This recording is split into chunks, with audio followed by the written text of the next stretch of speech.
اعوذ باللہ من الشیطان الرجیم بسم اللہ الرحمن الرحیم فلا تطع پس آپ کہنا نہ مانیں المکذبین جھٹلانے والوں کا ودو وہ چاہتے ہیں لو تدہنو اگر تم ڈھیلے پڑ جاؤ فیدہنون تو وہ بھی ڈھیلے پڑ جائیں.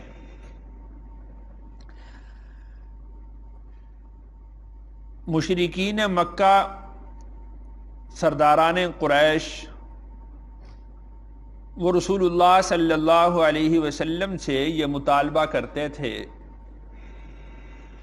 کہ اگر آپ ہمارے بتوں کو برا بھلا نہ کہیں تو ہم آپ کے ساتھ ملنے کے لیے تیار ہیں. کچھ دن آپ ہمارے بتوں کی پوجا کر لیا کریں اور کچھ دن ہم آپ کے خدا کی عبادت کر لیا کریں گے. جب یہ مطالبہ ان کا پورا نہ ہوا تو انہوں نے اس سے کم درجہ پر آ کر بات کی کہ بس یہ ہے کہ آپ اپنی عبادت کریں، اپنی دعوت دیں، ہمارے بتوں کو کچھ نہ کہا کریں، ان کی تکذیب نہ کریں، ان کے بارے میں لوگوں کو یہ نہ بتائیں کہ ان کے اختیار میں کچھ نہیں ہے، یہ مورتیاں ہیں، یہ پتھر ہیں، ان کو اپنے ہاتھوں سے انہوں نے گھڑا ہے، ان کے پاس کوئی اختیار نہیں ہے. یہ بات آپ نہ کہا کریں، بس اپنی بات جو کہنی ہے آپ وہ کہہ لیں. یہ اس سے کم درجہ ہے. تو ہو سکتا تھا کہ رسول اللہ صلی اللہ علیہ وسلم جس اخلاق عظیمہ کے درجہ پر فائز تھے تو ان کی تھوڑی سی یہ بات مان لیتے کہ اس میں کچھ کمی کر دیتے. تو اللہ تعالیٰ نے اس بات سے منع فرمایا کہ فلا تطع المکذبین، آپ ان جھٹلانے والوں کا کہنا مت مانیں، اس لیے کہ اس سے ان کا مقصد وہ ہدایت پر آنا نہیں ہے. ان کا یہ مقصد نہیں ہے کہ اگر آپ ان کے بتوں کو برا بلا کہنا چھوڑ دیں گے تو یہ لوگ ہدایت پر آ جائیں گے. اس لیے کہ اللہ تعالیٰ خوب جانتے ہیں کہ کون شخص وہ ہدایت کو قبول کرنے والا ہے اور کون گمراہی پر ڈٹ جانے والا ہے. بلکہ ان کا مقصد یہ ہے کہ ودو لو تدہن فیدہنون، کہ اگر آپ اپنی دعوت میں ڈھیلے پڑ جائیں، اپنی دعوت کے کچھ نکات چھوڑ دیں، اپنی دعوت کا جو معیار ہے اس کو ترک کر دیں، فیدہنون، تو یہ آپ کی مخالفت میں کمی کریں. بس ان کا یہ مقصد ہے. ہدایت کو قبول کرنا ان کا مقصد نہیں ہے. اور اس سے نقصان کیا ہوگا؟ ان کو فائدہ کچھ نہیں ہے، ان کی طرف سے آپ کو کوئی فائدہ ملنے والا نہیں. البتہ اس کا نقصان یہ ہوگا کہ آپ کی دعوت کا منہج یہ لوگ خراب کر دیں گے. یہاں سے یہ مداہنت ہے. دو لفظ الگ الگ ہوتے ہیں. ایک کو ہم مدارات کہتے ہیں، جس کو ہم رو رعایت کہتے ہیں نا، کچھ رو رعایت کر لی جائے. ایک ہوتی ہے مداہنت. مدارات یہ ہوتی ہے کہ اپنے اصول نہیں چھوڑے جاتے، مداہنت میں اپنے اصول ترک کر دیے جاتے ہیں. تو یہ جو لوگ بات کر رہے ہیں یہ مداہنت کی بات کر رہے ہیں، مدارات کی بات نہیں کر رہے. مدارات تو یہ تھی جو آپ صلی اللہ علیہ وسلم کیا کرتے تھے کہ جب سرداران قریش آتے تھے تو آپ ان کے اعزاز میں کھڑے ہو جاتے تھے، ان سے پانی پوچھتے، کھانے کا وقت ہوتا ان کو کھانا کھلاتے. یہ مدارات ہوتی ہے کہ آپ اپنا اصول، اپنی دعوت مت چھوڑیں اور پوری بات اس کے سامنے کر دیں اور اس کے رتبے کا بھی خیال رکھیں. وہ اپنی قوم کا سردار ہے، اپنی قوم کا بڑا ہے، اس کے رتبے کا بھی خیال رکھیں. بلکہ ایک روایت میں آتا ہے کہ ایک شخص آپ صلی اللہ علیہ وسلم کی خدمت میں حاضر ہوا، آپ اٹھ کر کھڑے ہوئے، اس کو ملے، اس کو اعزاز سے بٹھایا، اعزاز سے اس کو ڈیل کیا اور پھر اس کو اعزاز کے ساتھ رخصت کیا. تو جب وہ چلا گیا تو آپ صلی اللہ علیہ وسلم نے حضرت عائشہ رضی اللہ عنہا سے فرمایا کہ اپنی قوم کا بدترین اور برا شخص ہے، اپنی قوم کا بدترین اور برا شخص تھا یہ. تو آپ علیہ الصلوۃ والسلام نے جب یہ بات ارشاد فرمائی تو حضرت عائشہ نے فرمایا یا رسول اللہ پھر آپ نے اس کی اتنی خاطر تواضع کی؟ تو آپ نے فرمایا کہ اے عائشہ تو نے مجھے بد اخلاق کب پایا؟ تو نے کبھی مجھے بد اخلاق پایا؟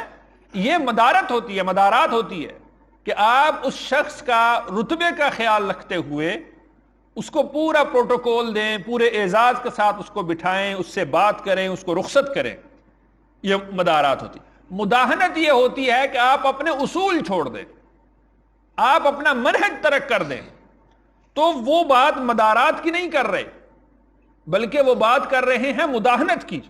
وَدُّوا لَوْ تُدْهِنُ فَيُدْهِنُونَ کہ اگر آپ اپنے اصول ترک کر دیں تو وہ بھی اپنے اصول چھوڑ دیں۔ ان کے اصول کیا ہیں؟ ان کے اصول کی تو حیثیت ہی کوئی نہیں، ان کے اصول تو پہلے ہی تکذیب پر مبنی ہیں۔ تو البتہ رسول اللہ صلی اللہ علیہ وسلم کے اصول میں یہ بات شامل تھی کہ توحید کو کامل طور پر بیان کریں اور ان کے بتوں کی نفی کریں، جن کو انہوں نے خدا بنا رکھا ہے اس کی نفی کریں، یہ اصول میں شامل تھا۔ قل یا ایھا الکافرون لا اعبد ما تعبدون ولا انتم عابدون ما اعبد، کتنے دو ٹوک الفاظ کے اندر ان کو بیان کر دیا گیا ہے۔ اور آپ یہ بات سمجھیں، دیکھیں کہ یہ آپ علیہ الصلوۃ والسلام نے اعلان مکہ مکرمہ میں کیا ہے، قل یا ایھا الکافرون لا اعبد ما تعبدون، مکہ میں کیا ہے۔ اور آپ حضرات جانتے ہیں کہ جب مکہ میں آپ علیہ الصلوۃ والسلام یا صحابہ کرام موجود تھے تو انتہائی ضعف کی حالت میں تھے، کمزوری کی حالت میں تھے، قوت، طاقت، نفری، جمعیت اس وقت آپ علیہ الصلوۃ والسلام کے پاس نہیں تھی، لیکن اس کے باوجود اعلان دو ٹوک ہے، اپنا مدعا وہ صاف صاف بیان کر دیا ہے کہ لا اعبد ما تعبدون۔ اور اعلان کیسے؟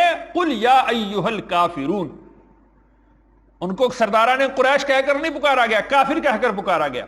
تو مداہنت یہ ہوتی ہے کہ آپ اپنا اصول ترک کر دیں، اور رسول اللہ صلی اللہ علیہ وسلم نے اپنا اصول ترک نہیں کیا۔ ولا تطیع، اور آپ کہنا مت مانے، کل حلاف مہین، کسی بھی قسمیں اٹھانے والے بے قدر شخص کی، کسی بھی قسم اٹھانے والے بے قدر شخص کی بات نہ مانے۔ وہ قسمیں کیوں اٹھاتا ہے؟ اپنی بات کا یقین دلانے کے لیے۔ اور کس شخص کو بار بار قسم اٹھانی پڑ جاتی ہے؟ کہ جو شخص بے قدرہ ہوتا ہے، اس کی بات پر کوئی یقین نہیں کرتا، پھر وہ قسمیں اٹھاتا ہے۔ اور جو ہر بات پر قسم اٹھاتا ہے تو اس سے یہ بات بھی معلوم ہوتی ہے کہ یہ خود جیسے بے قدر ہے، اس کو اللہ کے نام کی بھی قدر نہیں ہے، اس لیے بات بات پہ قسم اٹھا رہا ہے۔ جیسے میں نے بڑی تفصیل سے یہ بات عرض کی تھی کہ اللہ کے نام کی قدر جن لوگوں کے دل میں ہوتی ہے وہ اللہ کی قسم نہیں اٹھاتے، اور اگر پھر وہ اللہ کی قسم اٹھا لیں تو اس کو پھر پورا کرتے ہیں، پھر اس قسم کو وہ توڑتے نہیں ہیں۔ تو بے قدر شخص ہے، وہ قسم بھی اٹھاتا ہے تو اللہ کے نام کی قدر بھی اس کے دل میں نہیں ہوتی، تو لہذا بات بات پر قسم اٹھا لیتا ہے۔ آپ حضرات، حضرت شاہ عبد القادر محدث دہلوی رحمۃ اللہ علیہ فرماتے ہیں کہ یہ اوصاف، یہ بات، یہ کافر کا وصف اللہ نے بیان کیا ہے۔ پیچھے اللہ نے پچھلی آیت میں ارشاد فرمایا نا، فلا تطع المکذبین، تکذیب کرنے والے کا کہنا مت مانے، ولا تطع کل حلاف مہین، اور ہر قسمیں اٹھانے والے بے قدر شخص کی بات بھی آپ تسلیم نہ کریں، ان کا کہنا بھی مت مانے۔ یہ اللہ تعالیٰ نے کافر کا وصف بیان کیا ہے۔ ایمان والے کو دیکھنا چاہیے، اپنا احتساب کرنا چاہیے، اور اگر اس کے اندر یہ اوصاف ہوں تو ان کو ختم کرنا چاہیے، قسم نہیں اٹھانی چاہیے۔ اسی طریقے سے کافر کا تیسرا وصف اللہ نے بیان فرمایا، ہمازن، تانے دینے والا، نسب کا تانا دینے والا۔ انسان کے اندر اللہ تعالیٰ نے کسی کو اللہ تعالیٰ نے قد میں چھوٹا پیدا کیا، کسی کو رنگ میں کالا پیدا کیا، کسی کو اللہ تعالیٰ نے کسی طرح سے پیدا کیا، کسی کو کسی طرح سے پیدا کیا، اس کو جسمانی ساخت کے لحاظ سے تانے دینے والا، قوم، نسل، نسب کے اعتبار سے تانے دینے والا، ہمازن، تانے دینے والا ہے وہ شخص، مشاء بنمیم، چلتا پھرتا چغلیاں لگاتا ہے، اس کے پاس بیٹھا اس کی بات کی، اس کے پاس بیٹھا اس کی بات کی، مشاء بنمیم، چغلیاں لگاتا پھرتا ہے۔ مناع للخیر، روکنے والا ہے بھلائی کے کام سے، معتدن، حد سے تجاوز کرنے والا ہے، کسی بھی بات میں مبالغہ آرائی سے کام لیتا ہے، یہاں تک کہ اگر اس نے نیکی کے کام سے روکنا ہو تو اس میں بھی مبالغے سے کام لیتا ہے۔ اور آگے اللہ نے ارشاد فرمایا اثیم، گناہگار ہے، گناہوں میں بھی مبالغے سے کام لینے والا ہے، عتل، اجڑ ہے، گوار ہے، تمیز نہیں ہے اس کو بات کرنے کی، بڑے سے کیسے بات کرنی ہے، چھوٹے سے کیسے بات کرنی ہے، اہل علم سے کیسے بات کرنی ہے، گھر والوں سے کس طرح بات کرنی ہے، ماں باپ سے کس طرح بات کرنی ہے، عتل، اجڑ ہے، بعد ذلک زنیم، اس کے بعد وہ ولد الزنا ہے، حرام زادہ ہے۔ زنیم کا ایک معنی حرام زادہ، ولد الزنا کیا گیا ہے، اور دوسرا اس کا معنی یہ کیا گیا ہے، معنی اس کا وہ بھی وہی بنتا ہے کہ اپنی نسل تبدیل کرنے والا، قوم تبدیل کرنے والا، قبیلہ تبدیل کرنے والا، اپنے باپ کے علاوہ خود کو دوسروں کے نام سے منسوب کرنے والا، وہ ولد الزنا ہوگا۔ یا یہ ہے کہ اپنے جو باپ سے اس کو وہ کیا ہے کہ اس میں وہ سمجھتا ہوگا کہ شاید میں نے اپنے باپ کا نام بتایا تو میری عزت، میرا وقار کم ہو جائے گا، تو کسی سردار کی طرف اپنی نسبت کر دی، تو یہ بھی ولد الزنا اور حرام زادے کے معنی میں ہی آئے گا۔ تو عتل بعد ذلک زنیم، وہ اجڑ ہے، اور اس کے بعد یہ کہ وہ ولد الزنا بھی ہے، اپنی نسبت کسی دوسرے باپ کی طرف کرنے والا ہے۔ اسی لیے رسول اللہ صلی اللہ علیہ وسلم نے اس بات کو حرام قرار دیا ہے کہ کوئی شخص اپنی نسبت اپنے حقیقی والد کے علاوہ کسی اور کی طرف کرے۔ یہ بات یہاں سے یہ سمجھ لینی چاہیے کہ بعض لوگ جو بے اولاد ہوتے ہیں وہ اپنے بھائی کا، اپنی بہن کا وہ بچہ لے لیتے ہیں اور اس کے والد کے نام کی جگہ پر اپنا نام لکھواتے ہیں، یہ بھی حرام ہے، یہ بھی جائز نہیں ہے۔ اور اگر اس بچے کو پتہ چل جائے، اولن تو یوں ہوتا ہے کہ بچے کو پتہ نہیں چلتا، وہ بچپن میں ہی اس کو لے لیتے ہیں، 2-4 دن کا یا کم عمری میں ہی لے لیتے ہیں۔ اگر بچے کو پتہ چل جائے تو اس پر یہ لازم ہے کہ وہ اپنے حقیقی باپ کی طرف اپنی نسبت کرے، اور والدین پر بھی یہ بات لازم ہے کہ اس کی ولدیت کو تبدیل نہ کروائیں، اور جس نے اس کو اڈاپٹ کیا ہے وہ بطور گارڈین کے، اس کے سرپرست کے وہ اپنا نام لکھوا تو سکتا ہے، لیکن بطور والد کے اپنا نام نہیں لکھوا سکتا۔ تو یہاں سے یہ بات سمجھ لینی چاہیے۔ تو یہ اوصاف اللہ نے کافر کے بیان کیے ہیں، مکذب کے بیان کیے ہیں، جو تکذیب کرنے والا ہے اس کے اوصاف بیان کیے ہیں۔ ایمان والوں کو ان اوصاف سے بچنا چاہیے، اپنا احتساب کرنا چاہیے کہ اگر ان میں سے کوئی بات، کوئی وصف میرے اندر پایا جا رہا ہے تو میں اس کو ختم کر دوں۔ ان کان ذا مال و بنین، صرف یہ کہ وہ مال والا ہے اور بیٹوں والا ہے، اللہ نے اس کے یہ اوصاف بیان کیے، اور پھر بھی ان تمام برائیوں کے باوجود وہ سردار بنا پھرتا ہے۔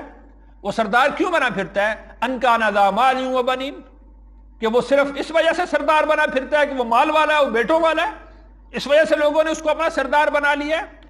اور یہ بات یاد رکھیں، رسول اللہ صلی اللہ علیہ وسلم نے اس کو قیامت کی علامات میں شمار کیا ہے کہ اس طرح کے ذلیل اور رسوا وہ قوم کے سردار بن جائیں گے، قوم کے بڑے بن جائیں گے۔ اور دوسری بات یہاں سے یہ بات بھی سمجھ لیں، اللہ کے نزدیک مال اور اولاد کی کثرت یہ اللہ تعالیٰ کے نزدیک کوئی اہمیت نہیں رکھتی۔ یہ سارے اوصاف اللہ نے گنوائے، اور یہ اس کا آگے بیان بھی فرمایا کہ یہ صرف اس وجہ سے کہ وہ مال والا ہے اور بیٹوں والا ہے، تو اللہ کے نزدیک مال اور بیٹوں کی کوئی قدر نہیں ہے۔ اللہ کے نزدیک قدر ہے تو ایمان کی ہے، اللہ کے نزدیک قدر ہے تو وہ اعمال صالحہ کی ہے۔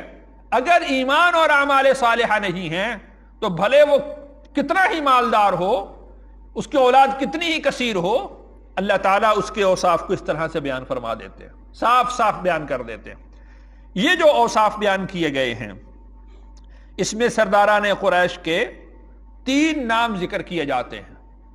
ایک کا نام اخنس ہے، دوسرے کا نام اسود ہے، اور تیسرے کا نام ولید بن مغیرہ ہے، کہ ان تینوں میں سے کسی ایک کو اللہ نے یہ مخاطب کیا ہے، اور ہو سکتا ہے کہ مختلف اوقات میں مختلف لوگ، یعنی مختلف اوقات میں ان تینوں کے لیے ہی یہ اوصاف اللہ نے ذکر کیے ہوں، اور تینوں کے بارے میں یہ سارے اوصاف بالکل ٹھیک بیٹھتے ہیں، اخنس کے بارے میں بھی، اسود کے بارے میں بھی، اور ولید بن مغیرہ کے بارے میں بھی۔